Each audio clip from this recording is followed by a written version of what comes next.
তোমার আমার প্রত্যেকের মুখের ভিতরে মৌতের বর্ষি লাগাইয়া আমার মালিক বলেন কুল্লু নাফসিন যায়িকাতুল মাউত, তোদের মুখের ভিতরে বর্ষি লাগাই আমি ঢিল দিয়ে দিলাম।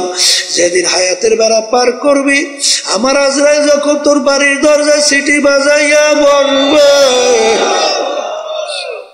যত ডাক্তার কবিরাজ তোকে চেষ্টা করুক না কেন, যত ইঞ্জেকশন স্যালাইন পুশ করুক না কেন, রাখতে কিন্তু আর পারবে না।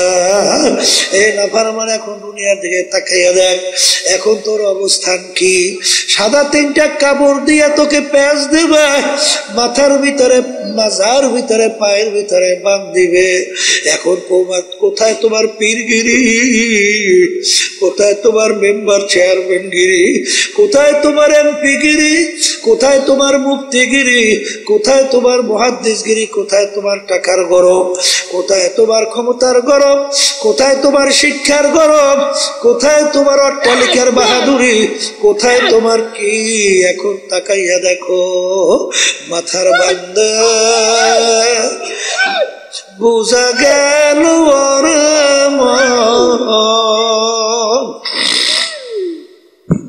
আর কোন দিন মাথা নাড়ার শক্তি নাই। বাজার বান্দা বুঝা গেল আর কোন দিন উঠে বসার শক্তি নাই। পায়ের বান্দা বুঝা গেল আর কোন দিন হেঁটে চলার শক্তি নাই। এই চোখে পানি আসতে হইলে জমিন নরম না থাকলে সেখানে ফসল হয়? হ্যাঁ, রাগ্য জমিনে ছিলেন, রাগ্য জমিন, রাগ্য জমিনে বীজ লাগাইলে বীজ হয়, কোনো গাছ হয় না, হয় না। তাইলে আপনার দেল নামক জমিনটাকে নরম করতে হবে। এই দেল নামক জমি শক্ত হয়েছে কিতে? বলে গুনার কারণে। কি কারণে বলেন? কি কারণে শক্ত হয়েছে? এখন এই গুনার ময়লা পরিষ্কার করবেন কিতে?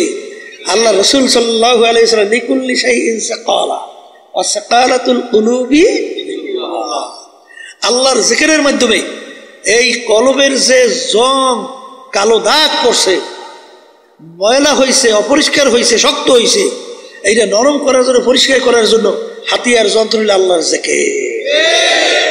কথা ঠিক হবে? ঠিক। তাহলে আল্লাহর জিকির যখন পড়বে তখন দিল কি হবে? নরম হবে। নরম হলে চোখে আসতে করে কি আসে?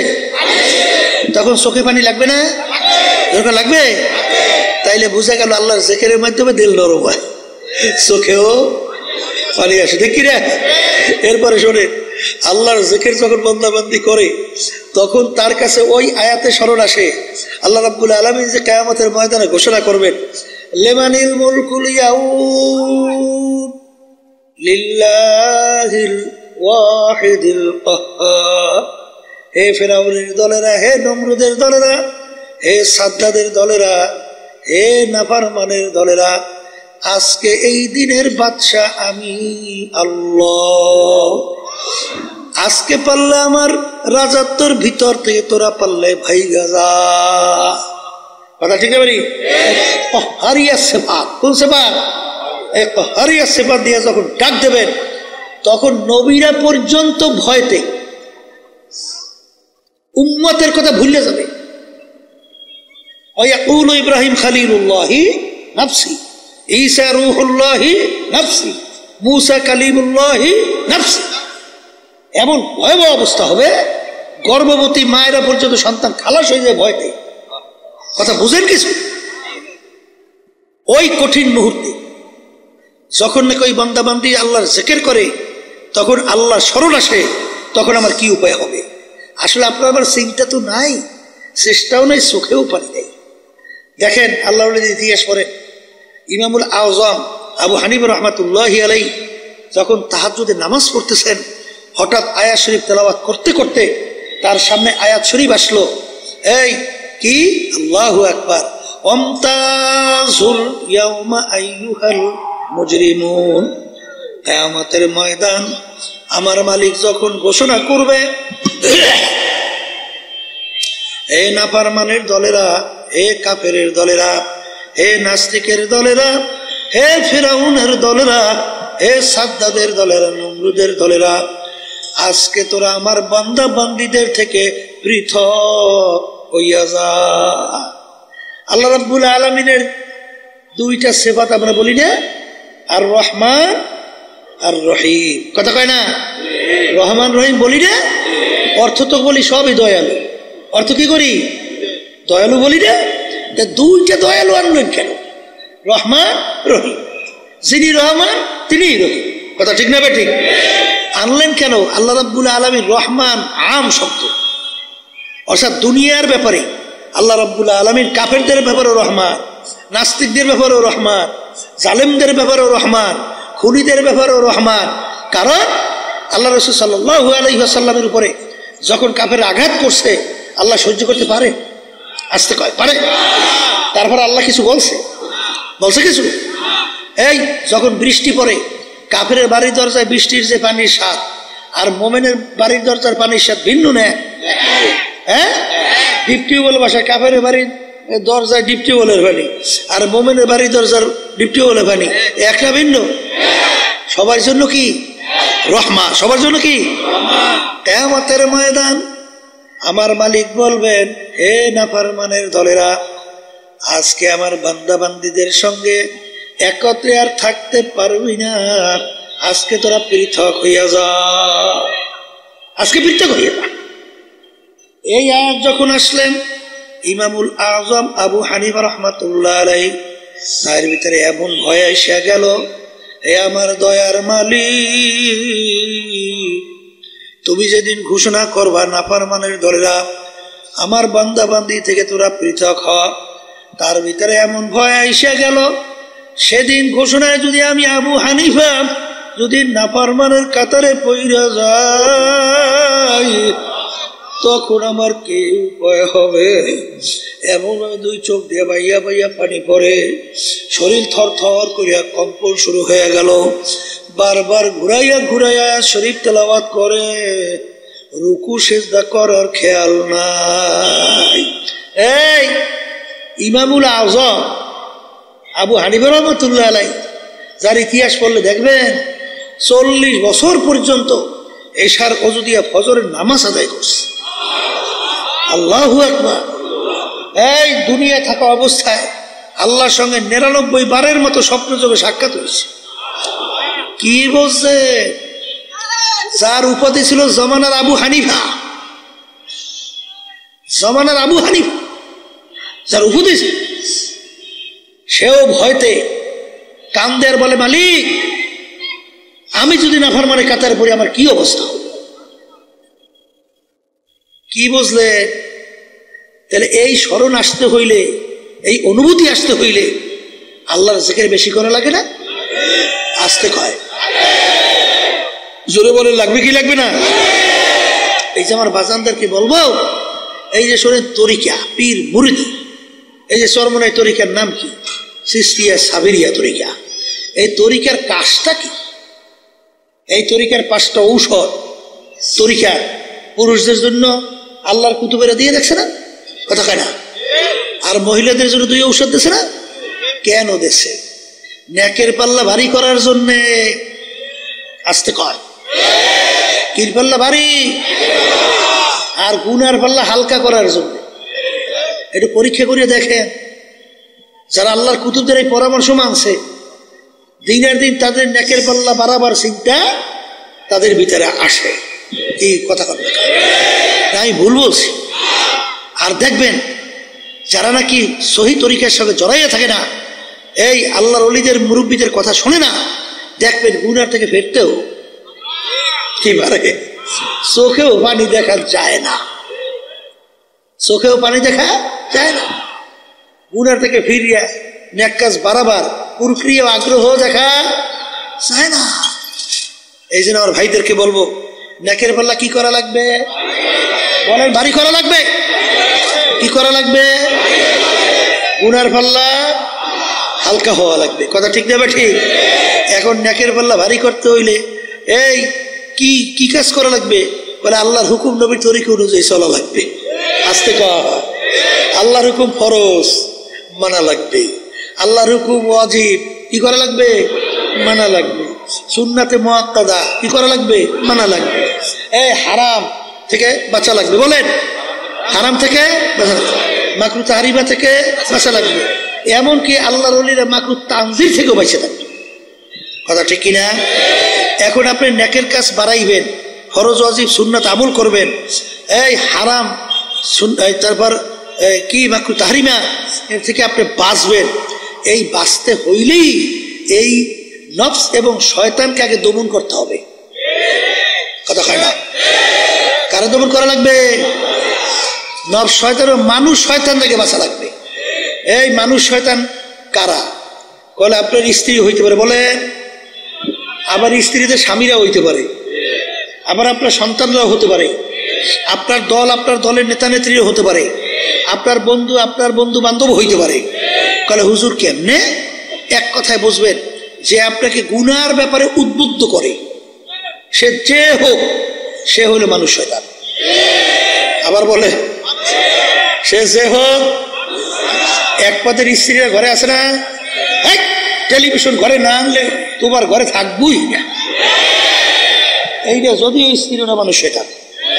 আসতে কয়।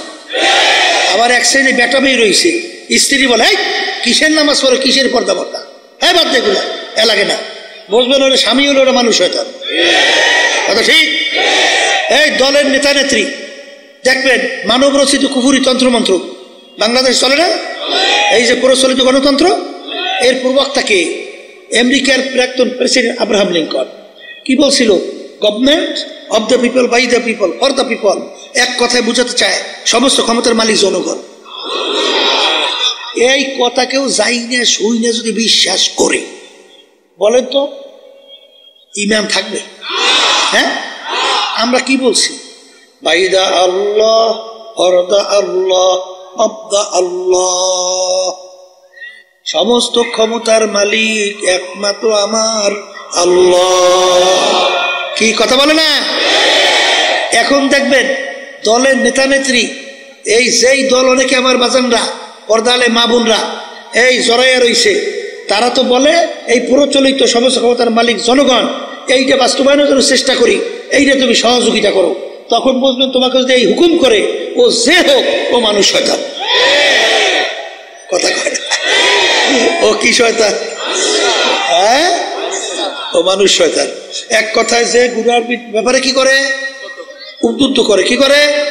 সে যে হোক কি মানুষ শয়তান। কিন্তু আল্লাহর জিকিরে যায় না, নামাজে যায় না, এই তাসবিহ নিয়ে জিকির করলে, দান সদকা করলে যায় না।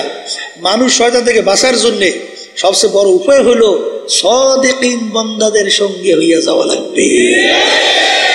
তাদের সঙ্গী আবার বলেন, এই সাদিকিন বান্দাদের যখন সঙ্গী হবে তখন কি হবে?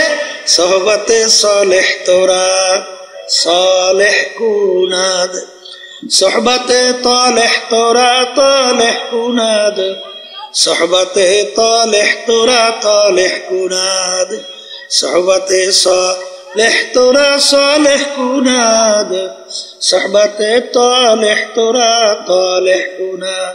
এক জামানা সোহবতে বা আউলিয়া বেহতর আসদ সাল তাআত বেরিয়া গেলে খুশবু এদার হাম্মামে রোজে রসিদাস্তে মাহবুবে বাদস্তা। বাজান, একটা মাটির চাকার থেকে গোলাপ ফুলের ঘেরান আসে। এ মাটির চাকা, তুমি কোনো মেশক আম্বার না কোনো গোলাপ ফুল না কোন সুগন্ধি তুমি পরিচয় দাও। গোলাপ ফুল মাটির চাকা উত্তর দেয়, আমি কোনো গোলাপ ফুল, কোনো মেশক আম্বার, কোনো অন্য কোনো ঘেরান কিছুই না, আমি নিছক একটা মাটির চাকায়। তোমার থেকে এত সুন্দর ঘেরান কেন আসে? আমার সঙ্গে একটা গোলাপ ফুল পুইটা লাইগা মিশা ছিল। ওই ফুলের ঘ্রাণ ঢুকতে ঢুকতে এখন আমি সাধারণ মাটির চাকা নাই, আমি একটা গোলাপ ফুলে পরিণত হয়ে গেছি। এ আল্লাহর বান্দারা, তোমরা সাদিকিন বান্দাদের সঙ্গী হও। তাইলে বোঝা গেল বাজান, সাদিকিন বান্দাদের সঙ্গী হইলে আল্লাহর ফজল ও করমে মানুষ শয়তানের ধোঁকার থেকে বাঁচা যাবে। কথা কয় না? কি দরকার আছে না নাই? এ কবরের যাত্রীরা, হে পর্দার আড়ালের মা বোনেরা, বাজান তোমাদের সঙ্গে আমাদের কোনো ঝগড়া নাই, কোনো মারামারি কাটাকাটি কিচ্ছুই নাই। বাজান তোমার কবরে তুমি যাবা, আমার কবরে আমি যাব। তোমার কবরের প্রশ্নের উত্তর তুমি দিবা, আমার কবরের প্রশ্নের উত্তর আমি দেব। কারণ বাজান আল্লাহর রাসূল সাল্লাল্লাহু আলাইহি ওয়াসাল্লাম দুনিয়ায় থাকা অবস্থায় তার কলিজার টুকরা সন্তান ফাতেমা রাদিয়াল্লাহু তাআলা আনহা তাকে ইঙ্গিত করে বলছিলেন, ইয়া ফাতেমা তু আনকিজি নাফসাকি মিনান নার। হে ফাতেমা রে, দুনিয়ায় থাকা অবস্থায় নিজে আমল করো, জাহান্নামের আগুন থেকে বাঁচো। ও ফাতেমা, এরপরে অন্ধকার কবরে যাইয়া শো। ফাতেমা যদি কবরে পরিচয় দাও, আমি আখিরি জামানার নবীর মেয়ে। আল্লাহ রাসূল সাল্লাল্লাহু আলাইহি ওয়াসাল্লাম বলেন, ফাতেমা রে, এই পরিচয় কবরে কোনো কাজ হবে না। এ কবরের যাত্রীরা, আল্লাহ রাসূল সাল্লাল্লাহু আলাইহি ওয়াসাল্লাম যদি তার মেয়ের ব্যাপারে কবরে কোনো নাজাতের গ্যারান্টি দিতে না পারে, এমন কোন পীর, এমন কোন দল, এমন কোন দলের নেতা নেত্রী কে আছে তোমাকে আমাকে কবরে নাজাত করে জান্নাতের ব্যবস্থা করতে পারবে? জোরে মুখ খুলে বলো, পারবে? যদি নাই পারে, আর দুনিয়া মাজরাতুল আখিরাহ, দুনিয়াটা হলো আখিরাতের সম্বল সম্পদ কামাই করার জায়গা। হে বড়লোক আমার বাবারা, হে ধনী আমার বাবারা, হে শিক্ষিত আমার বাবারা, সম্মানিত আমার বাবারা, হে বড় বড় অফিসার আমার বাবারা, আমার দাদাজানের কথা শুনছিলাম, আব্বাজান বলতেন, দাদাজান একজন এক কালেক্টরকে লক্ষ্য কইরা বলেন, ডিসি কে লক্ষ্য কইরা বলেন, হে কালেক্টর, হে ডিসি, তোমাদেরকে বন্দুক নিয়ে পাহারাদাররা পাহারা দেয়। ও ডিসি, তোমার কাছে জানতে চাই, আরে আমার মালিকের যে ছোট্ট মাকলুক মশা, ওই বন্দুক মশায় ভয় পায় কিনা? কলে তোমরা কি মশারি টাঙ্গাও? কলে হুজুর টাঙ্গাই তো। কেন? কলে হুজুর মশায় কামড়ায়। তখন দাদাজান বলে, কালেক্টর, আজকে তোমার সাধারণ মশা তোমার বন্দুক পাহারাদারের ভয় করে না, কিন্তু তুমি যদি বেনমাজি, হারাম কর, সুদ কর, ঘুষ কর, তুমি যদি বেরোজগাররা বেপরদায় চইলা যদি কবরে যাও, ওই কবরে 99 বিষাক্ত সাপ তোমাকে ভয় করবে, এরকম কি গ্যারান্টি আছে কালেক্টর?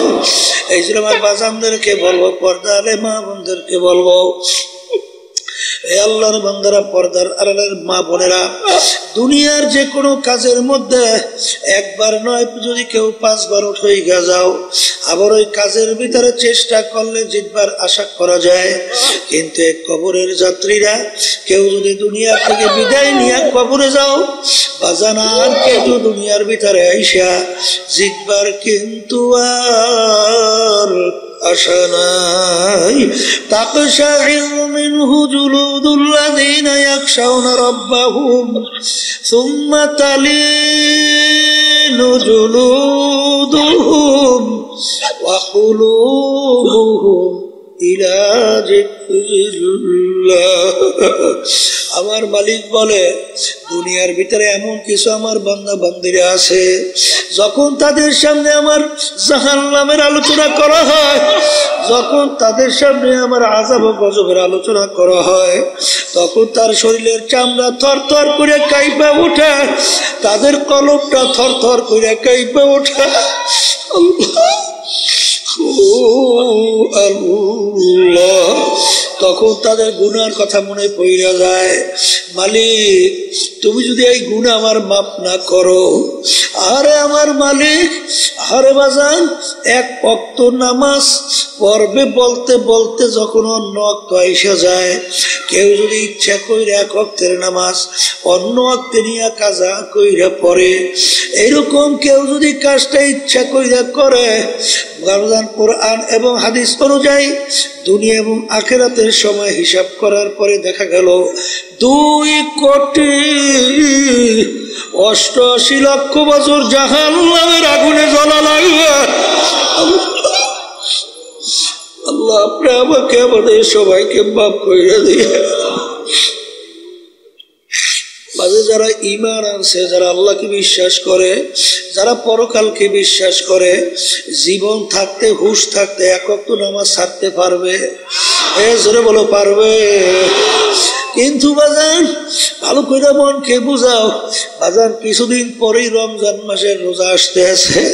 কেউ যদি ইচ্ছা করে একটা রোজা ছাইরা দাও, বাজার কোরআন এবং হাদিস অনুযায়ী দুনিয়া বা আখিরাতের সময় হিসাব করার পরে দেখা গেল একটা রোজার অপরাধের কারণে 70,000 বছর জাহান্নামের আগুনের ভিতরে জ্বলতে হবে। আল্লাহ, আপনি আমাকে আমাদের সবাইকে মাফ করে দিয়ে। বাজার মন চাইলে মিথ্যা কথা বলো, কিন্তু একটা মিথ্যা কথা যদি কেউ ইচ্ছা কইরা বলো, একটা কবিরা গুনাহ অর্থ 7,000 বছর জাহান্নামের আগুনে জ্বলতে হবে। কেউ যদি অন্যায়ভাবে একটা লোককে হত্যা করো, আবাদুল আবাদ জাহান্নামের হুকুম হয়ে যাবে, কোনদিন জাহান্নাম থেকে পাপ মাপ পাবে না। এই জন্য আমার বাজানদেরকে বলো, কেউ ঘুষ সুদ খাইয়া বাজান সরকারি দলের সঙ্গে জড়াইয়া টেন্ডারবাজি চাঁদাবাজি কইরা বিভিন্ন কায়দায় সম্পদ গুছাইয়া বাজান আরে বিল্ডিং একটা পর একটা তৈরি করলো, আরে সরকারি ক্ষমতায় অফিসার থাইকা ঘুষ সুদ খাইয়া বিরাট অট্টালিকা তৈরি, সম্পদের পাহাড় গড়লো।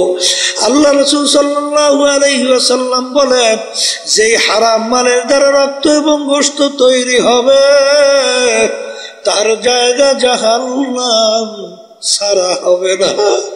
এই জন্য বাজান আল্লাহ নবীর ইতিহাস পড়লে দেখবা, হুঁশ থাকতে জীবন থাকতে বাজান একটা হারাম তো দূরের কথা, মাকরুহ তাহরিমার কাছেও গুনার কাছে যাইতেন না। কারণ কি, তাদের ঈমান ওইভাবে মজবুত ছিল। এ কবরের যাত্রীরা, এ পর্দার আড়ালের মা বোনেরা, বাজার আমি বলি নাই, কোন পীর বলে নাই, কোন মুফতি মুহাদ্দিস বলে নাই, আল্লাহ এবং আল্লাহর রাসূল বলছে, আমি শুনাই যাইতে আছি, উলামায়ে কেরাম শোনায়। আল্লাহর হাবিব বলেন, আল কবরু রাউযাতুম মিন রিয়াজিল জান্নাহ আও হুফরাতুম মিন হুফারিন নার। আল্লাহর হাবিব বলেন, আমার উম্মতেরা, এ আমার সাহাবারা, এই যে কবর দেখো, এই কবর কিন্তু আসল কবর না। কোন কোন আল্লাহর বান্দা বান্দির জন্য হারে কবরটা একটা বেহেশতের বাগান হইয়া যাবে। আল্লাহ আপনি আমার জন্য, আমাদের সবার জন্য কবুল করে নেন।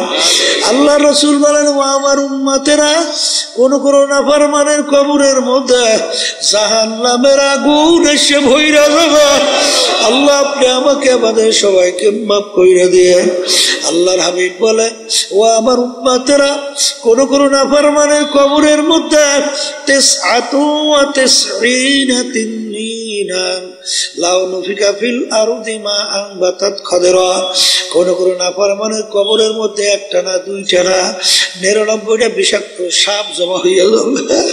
কিয়ামত পর্যন্ত নাফরমানকে পেঁচাইয়া পেঁচাইয়া ঠোকরাইতে থাকবে। ওই সাপ কেমন বিষধর সাপ হবে। আল্লাহর হাবিব বলেন, দুনিয়ার দিকে মুখ কইরা ফুক দিলে কোনো গাছপালা মাথা জাগাতে পারতো না। এত বিষদার সাপ নাফরমানকে পেঁচাইয়া পেঁচাইয়া ঠোকরাইবে। আরে বাজার আমি বলি নাই, আল্লাহ রসুল বলছেন শোনাই রাখি, কে মানবার তা জানি না। এই যে আমার বাজানদেরকে বলবো, পর্দারে মা বোনদেরকে বলবো, নেকের পাল্লা ভারী করো, গুনার পাল্লা হালকা করো। আর নেকের পাল্লা ভারী করার জন্য শত্রু থেকে বাঁচা লাগবে। জিন শয়তান, মানুষ শয়তান, নফসে আম্মারা শয়তান। নফসে আম্মারা শয়তান থেকে কিভাবে বাঁচবা বাজান? আল্লাহ রসুল বলে রজানা মিন জিহাদিল আসগরি ইলা জিহাদিল আকবার। এ আমার সাহাবারা বড় যুদ্ধের থেকে ছোট যুদ্ধের থেকে রওনা করলাম, ছোট যুদ্ধের থেকে বড় যুদ্ধের দিকে রওনা করলাম। সাহাবায়ে কেরাম বলেন আল্লাহ রসুল এর চেয়ে আবার বড় যুদ্ধ কোনটা? আল্লাহ রসুল সাল্লাল্লাহু আলাইহি ওয়াসাল্লাম বলে নফস আম্মারার সঙ্গে জিহাদ করা এর চেয়ে বড় যুদ্ধ। অত সহজ মনে করলে হবে না, বড় কঠিন। এই জন্য আল্লামা সিস্তি রহমাতুল্লাহ আলাইহি, আল্লাহু আকবার, আল্লাহু আকবার বাজান, আল্লাহ करीमा बख्शा बर हाल माँ के हस्ता मसीरे कमंदे हवा ए আমার মালিক। আরে 40 বছর বয়স হয়ে গেল, তারপরেও তিনি মালিকের কাছে দোয়া করে, চেহেল সালে উমরে আজিজাত গুজাস মেজাজে তু আজ হালে তেফলি নাগাস। এ আমার দয়ার মালিক, বয়স তো 40 হয়ে গেল, কিন্তু এখন পর্যন্ত সেই ছোট বাচ্চাদের তবিয়ত এখন পর্যন্ত দূর হয় না। মালিক তুমি দয়া মায়া করে তোমার কুদরতি কোলের মধ্যে যদি টান দিয়া জায়গা না দাও, মালিক আমার কোন উপায় থাকবে। এই জন্য আমার ভাইদেরকে বলবো, পর্দারে মা বোনদেরকে বলবো, বাজার আজকে চক্ষু খোলা দুনিয়া, স্বাধীনতা পাইছেন বাজার, স্বাধীনতার মধ্যে যা মনে করে তা করবা, আমার মালিক কিন্তু কিছু বলবেন না। কারণ আমার মালিক বলছেন আমহিল হুম রুয়াইদা, তোদেরকে আমি স্বাধীনতা দান করলাম কেন?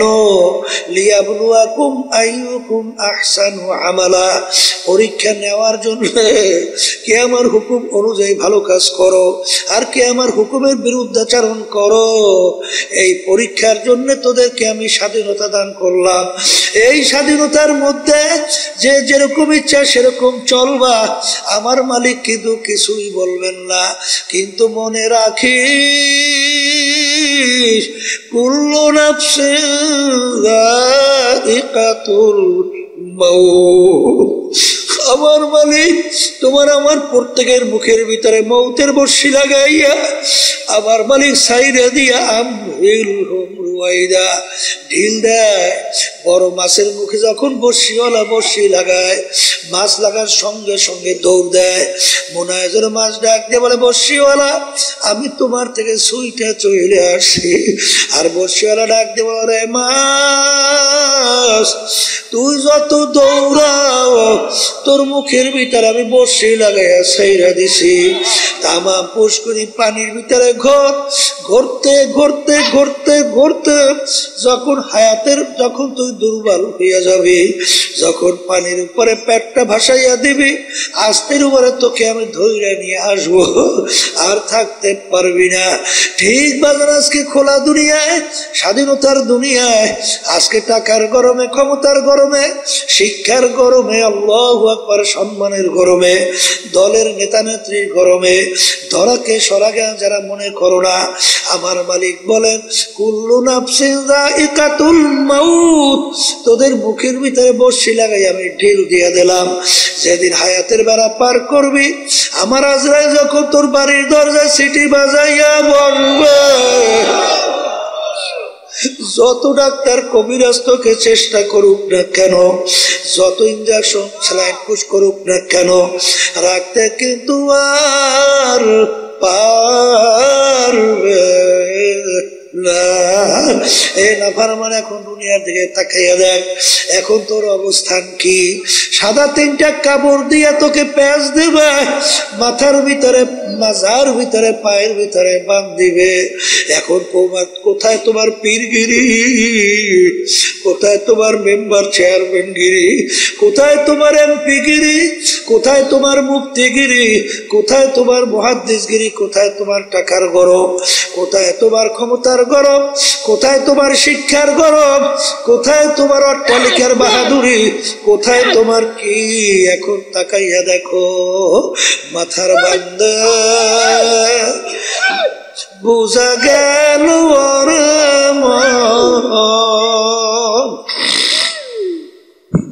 আর কোন দিন মাথা নাড়ার শক্তি নাই। মাজার বান্দা বুঝা গেল আর কোন দিন উঠে বসার শক্তি নাই। পায়ের বান্দা বুঝা গেল আর কোন